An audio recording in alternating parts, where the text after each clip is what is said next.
Students, ये English spoken का 18th video है और इस वीडियो में हम सीखेंगे हैज़ हैव से बनने वाले सेंटेंसेस। गाइस, ये मॉडल्स में आते हैं अगर ग्रामेटिकली देखा जाए तो देखिए, इसमें मैं बनवाने वाली हूँ आपके साथ, मतलब आपके लिए जो सेंटेंस बनवाने वाली हूँ, तो इन सेंटेंसेस में क्या होता है कि क्या आपके पास कार है, क्या आपके पास मनी है, क्या उसके पास कार है, क्या उसके पास मेरा पेन है, क्या उसके पास ऐसा है वैसा है, मतलब ये वाले सेंटेंसेस। तो कैसे बनेंगे ये सेंटेंसेस? देखिए, इन सेंटेंसेस को बनाने के लिए मैं कुछ वर्ब्स लिख देती हूँ आपके सामने। तो देखिए, अच्छा एक और बात, इससे पहले का वीडियो में मैंने डू, डज और डिड का फंडा क्लियर करवाया है। आपका डू, डज और डिड कब लगता है, एस या ईएस फॉर्म कब लगती है, टेंस की बात कर रही हूँ मैं, और सेकंड फॉर्म कब यूज होती है।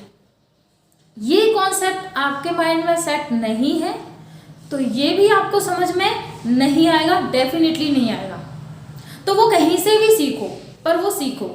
और मैंने इससे प्रीवियस वीडियो में ये एक्सप्लेन किया है, डू, डज, डिड कब ऐसा ही एस लगता है, कब सेकंड फॉर्म एक्सेट्रा।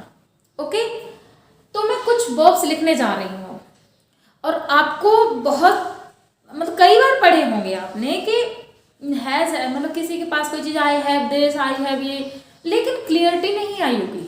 ये मेरी गारंटी है कि यहाँ से अगर मैं जो बोल रही हूँ कि वो कॉन्सेप्ट क्लियर है कि नहीं, तो ये पूरी तरीके से समझ में ना आ जाए तब कहना, पूरी तरीके से, कोई ना कंफ्यूजन बचेगा, ना कोई डाउट बचेगा, कुछ भी नहीं बचेगा।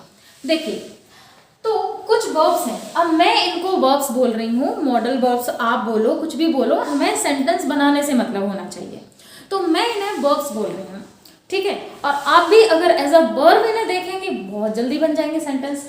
तो हैज या हैव का, हैज ही बोलूंगी मैं, ठीक है, सॉरी, मैं हैव बोलूंगी इसको। हैव का मतलब होता है कोई चीज किसी के पास होना। हैव का मतलब होता है कोई चीज किसी के पास होना, जैसे कि उसके पास ये है, उसके पास, तो जो, जैसे कि मेरे पास कार है, मेरे पास कार है, तो ये जो पास लिखा हुआ है ना, पास का मतलब पास होना नहीं है, कोई चीज तुम्हारे पास है कि नहीं है, ये है इसका मतलब। तो ये जो पास लिखा हुआ है, इसको इंग्लिश में बोलते हैं हैव। ये अगर अज्यूम करके चलेंगे, कभी कंफ्यूज नहीं होंगे, कभी भी कंफ्यूज नहीं होंगे, इसको बोलते हैं हैव। अब फिर कंफ्यूजन और पैदा होगा। हैव का मतलब पास तो होता ही है, हैव का मतलब मजबूरी में काम करना भी होता है, जैसे कि उसे, तो ये जो पढ़ता है, पढ़ता यानी कि आप समझो कि मजबूरी में कोई काम करना पड़ना, तो उसके लिए हिंदी में क्या लिखा है, पढ़ता।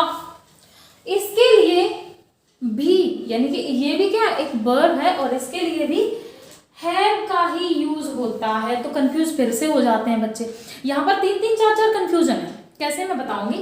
तो यहाँ पर भी क्या आपको याद रखना है कि किसी काम को मजबूरी में करते हैं तो वहां पर वो पढ़ता आता है, उसके लिए हैव का यूज करते हैं। तो यहाँ पर मैं लिख देती हूँ पढ़ता। आपको पता है कि ये पढ़ता कहाँ यूज होता है, देखो मजबूरी में उसे जाना पड़ता है, उसे सर्दियों में ठंडे पानी से नहाना पड़ता है, बहुत सारी चीजें ऐसी हैं जो बोली जाती हैं, तो वो मजबूरी शो करता है। अब हैव का मतलब कोई चीज किसी के पास होना, ये भी होता है, यानी कि ये वाला, यहाँ देख लो इसको। और हैव का मतलब मजबूरी में काम करना पड़ना। अब मतलब कि पढ़ता, अब एक पढ़ाई लिखाई करने वाला पढ़ता नहीं है, ये कौन सा है वो यहाँ देख लो, ठीक है। ये थोड़ा सा डिफिकल्ट इसीलिए हो जाते हैं, अगर आपने इस तरीके से देखा बिल्कुल डिफिकल्टी होगी ही नहीं। अब देखो, हैज और हैव का मतलब तो आप, सॉरी, हैव का मतलब तो आपको पता चल गया, लाइक, पसंद करना। लाइक का मतलब होता है पसंद करना, ठीक है।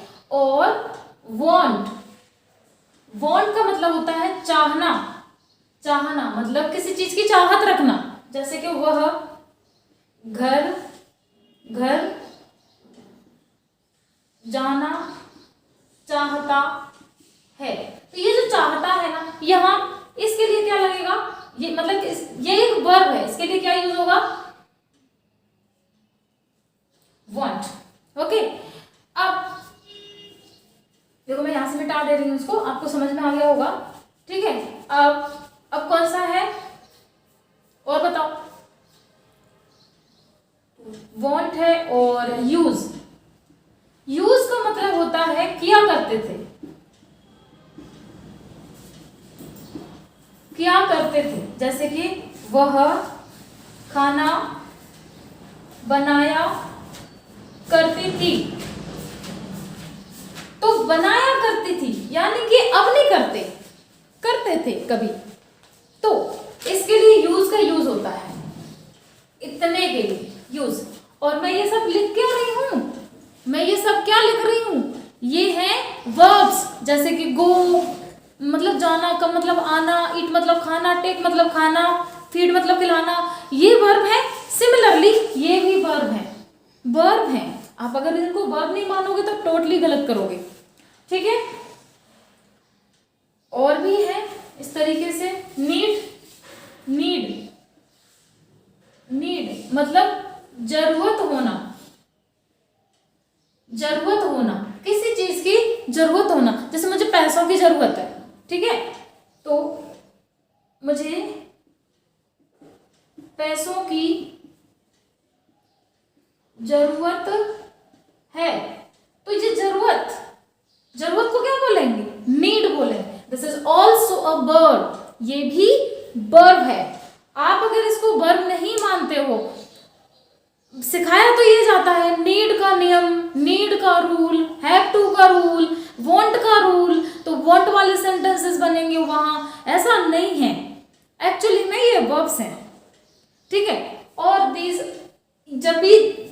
जब भी ये सेंटेंस में आते हैं, मतलब ये हिंदी में आते हैं अगर, तो इनका आना तो कंपलसरी है, इनका आना तो कंपलसरी है। लेकिन जब ये आएंगे, जब किसी सेंटेंस में ये यूज होते हैं, तो फिर हेल्पिंग वर्ब कौन सी लगती है आपको ये बताना है। तो हेल्पिंग वर्ब लगती हैं डू, डज और डिड, ओनली डू, डज और डिड, और कुछ नहीं लगेगा। कि अगर ये सेंटेंस में आते हैं हिंदी सेंटेंस में, तो इनके लिए ये यूज होते हैं इंग्लिश में। तो अब उसके लिए जो verbs use, helping verbs use होती हैं, वो है डू, डज और डिड। इनके अलावा कोई हेल्पिंग वर्ब से ये नहीं बनेगा, ये याद रखना है। तो बच्चे यहां पर भी कंफ्यूज हो जाते हैं, बच्चे किसी भी हेल्पिंग वर्ब से बनाते हैं इसको, ऐसा बिल्कुल भी नहीं है, सिर्फ डू और डज और डिड। अब डू डज, अब समझ में आया कि मैं क्यों बोल रही थी कि डू, डज और डिड का फंडा क्लियर होना चाहिए, कब ऐसा यस लगता है, कब सेकंड फॉर्म लगती है, ये फंडे आपके बहुत क्लियर होना चाहिए, क्रिस्टल क्लियर होना चाहिए, तब जाके इसको बना पाओगे, अदरवाइज नहीं बना पाओगे, आप भटकते ही रह जाओगे। ओके गाइस, तो देखते हैं कि कैसे बनते हैं ये सेंटेंसेस। मैं एक एक से प्रैक्टिस करवाऊंगी इसमें। आज तो मैं सबको इकट्ठा बता दे रही हूँ, कल मैं सिर्फ इसकी प्रैक्टिस करवाऊंगी, फिर उससे अगले वीडियो में इसकी प्रैक्टिस, फिर इसकी इस तरीके से प्रैक्टिस करवाऊंगी। आप टेंशन नहीं लेना, बस वीडियो देखते चलो। ठीक है, डू, डज और डिड से बनेंगे ये, मैंने जैसे पहले ही बता दिया। तो मैं ऐसे ले रही हूँ कि है मतलब कोई चीज पास होना, ठीक है, तो मैं इसका सेंटेंस ले रही हूँ। और हाँ, ऐसे आईएएस वगैरह का फंडा तो आपका क्लियर होगा, तो ये समझ में आएगा।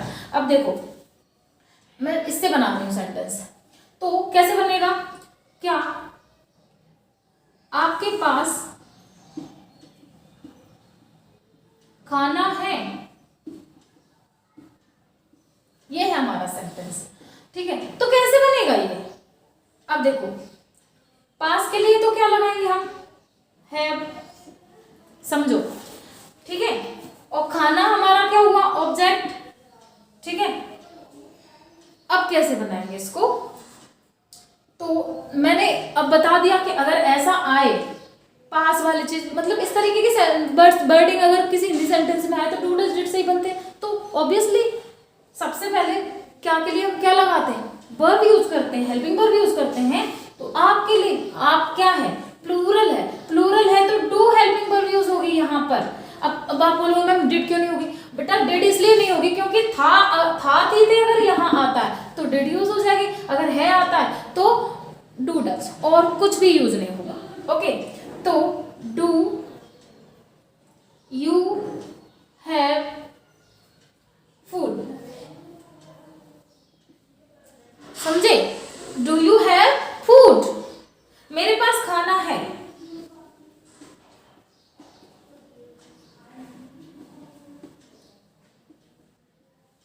बच्चों को बोल दो। इसको कैसे बनाएंगे? क्योंकि ये जो मैंने पहले ही बता दिया, इससे प्रीवियस वीडियो में बहुत कुछ क्लियर किया है मैंने, आप वहां से देख सकते हो। अगर मेरे पास खाना है, इसका बनेगा आई हैव फूड। क्यों क्यों बनेगा ऐसा? इसलिए बनेगा क्योंकि अब डू डज क्यों नहीं आया? इसलिए नहीं आया क्योंकि डू डज और डिड तीनों सिंपल में आते ही नहीं है, तो यहाँ पर भी नहीं आएंगे, बस इतनी सी बात है। तो फिर तो जैसा का तैसा बनेगा, वर्ब सिंपल हेल्पिंग वर्ब से बन जाएगा, सॉरी वर्ब से बन जाएगा ना। तो आई हैव फूड ये बनेगा, और मेरे पास खाना नहीं है,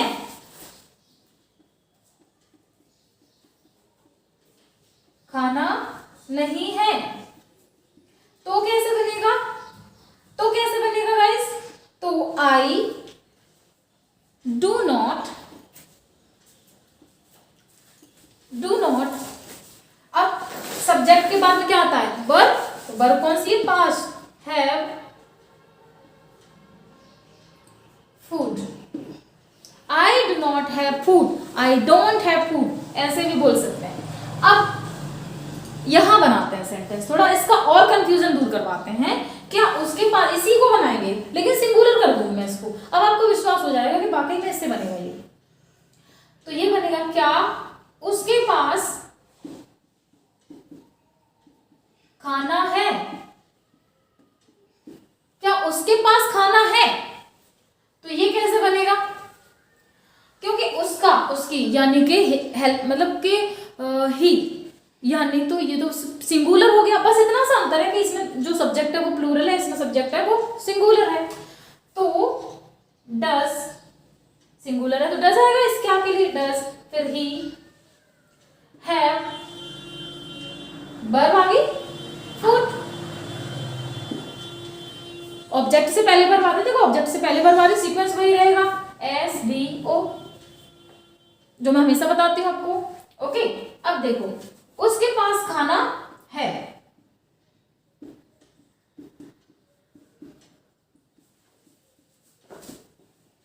उसके पास खाना है, उसके पास खाना है, कैसे बनाएंगे? ही। अब देखो, अब आप बोलेंगे कि मैम आपने डू डज वाले फंडे में तो ये बताया था कि जब सेंटेंस सिंपल होता है और सिंगुलर से शुरू होता है तो वर्ब में एस या ई एस ऐड कर देते हैं। क्या यहां पर भी करेंगे? फिर तो अगर आप इसी रूल से बनवा रहे हो कि डू डज डिड वाले रूल से बनेगा, तो क्या उसके पास खाना है? फिर तो इसमें तो ऐसे ही आने की पूरी पॉसिबिलिटी है। अगर ये डज से बनेगा तो इसके सिंपल में क्या होगा? ऐसे ही आने की पूरी पॉसिबिलिटी है क्योंकि सिंगुलर सब्जेक्ट है हमारा, तो बिल्कुल लगेगा। तो कैसे लगेगा ये देख लो, जैसे कि कहाँ में लगेगा, कहाँ लगेगा? वर्ब में। तो वर्ब तो यहाँ पर कौन सा है? पास, यानी कि पास को क्या बोलते हैं? हैव। तो हैव में लगेगा तो हैव्स हो जाएगा। देखो हैव, इसमें हम एस जोड़ दें तो हैव्स हो जाएगा, लेकिन हम ऐसे नहीं जोड़ते। यहाँ पर एस या ई एस का यूज होगा जरूर, लेकिन कैसे होगा मैं बता रही हूँ। एच ए वी ई होता है ना, इसमें से हम वी ई को हटा देते हैं और एस जोड़ देते हैं, एस को ऐड कर देते हैं। आप अगर वी ई को हटाएंगे और एस ऐड कर देंगे तो क्या हो जाएगा? हैज बन जाएगा, वो हैज बन जाएगा। क्लियर? तो ही हैज फूड। बच्चे क्या करते हैं, इसको क्या मान लेते हैं? Helping verb. और कौन सी हेल्पिंग वर्ब मान लेते हैं इसको? हैज है, वही चुका है, चुकी है, लिया है, दिया है, वहां पर यूज होती है वही वाली हेल्पिंग वर्ब इसको मान लेते हैं। और क्या करते हैं, और तो और जब ये शुरुआत अगर इसकी होती है, ऐसे क्या से शुरुआत हो रही है, तो उसी को इसको हेल्पिंग वर्ब जैसे यूज भी कर लेते हैं वो, तो गलत हो जाता है इस तरीके से। इस फंडे से समझोगे तो कभी गलत ही नहीं हुआ। तो उसके पास खाना है, ही हैज फूड। उसके पास खाना नहीं है,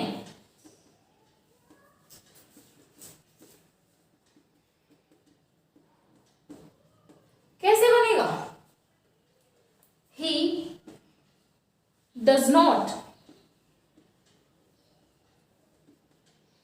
अब हैव फूड। क्योंकि अब डू डज आ गया, तो फिर हम इसको ऐसे ही फॉर्म यूज वहां पर भी नहीं करते। ताहत ये वाले सेंटेंस में तो आते हैं डू डज, वहां पर भी नहीं करते, यहां पर भी नहीं करेंगे। हो गया। इस तरीके से बनते हैं ये सेंटेंसेस। ओके, तो आप इनको लिख सकते हो, इनको ओरल बोले तो ज्यादा बेटर रहेगा। ओरल प्रैक्टिस में इसके बारे में कल करवाऊंगी आपको। ओरल प्रैक्टिस में इसके बारे में कल ही करवाऊंगी, मैं इसी पर ओरल प्रैक्टिस करवाऊंगी कल। ओके, तो ये और ये समझ में आया। अब मैं बताती हूं आपको थर्ड। मैं इसको मिटा देती हूं पहले।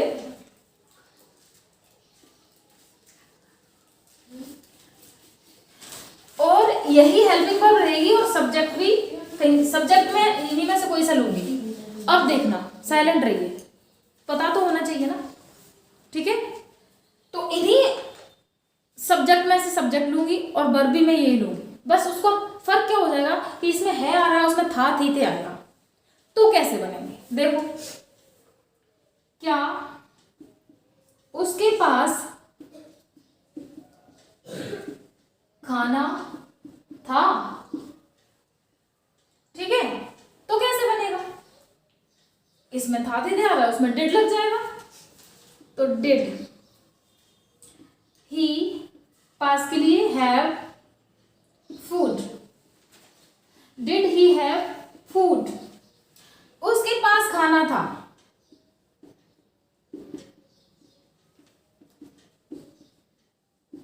कैसे बनेगा?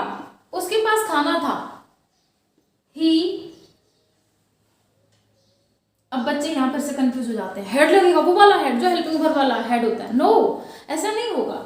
एक्चुअली में क्या होता है कि जो ये हैव है ना, इसकी सेकंड फॉर्म क्या होती है? सेकंड फॉर्म क्या होती है? हेड। और थर्ड फॉर्म हेड। इसकी भी क्या होगी? सेकंड फॉर्म क्या होगी इसकी? हेड। तो फिर इसकी भी होगी लाइक्ड, इसकी भी वांटेड, इसकी क्या होगी? यूज्ड, और इसकी नीडेड। अब समझ में आया? इनकी सेकंड फॉर्म होती है। तो हमारा क्या दोष है इसमें कि हैव की सेकंड फॉर्म हेड होती है।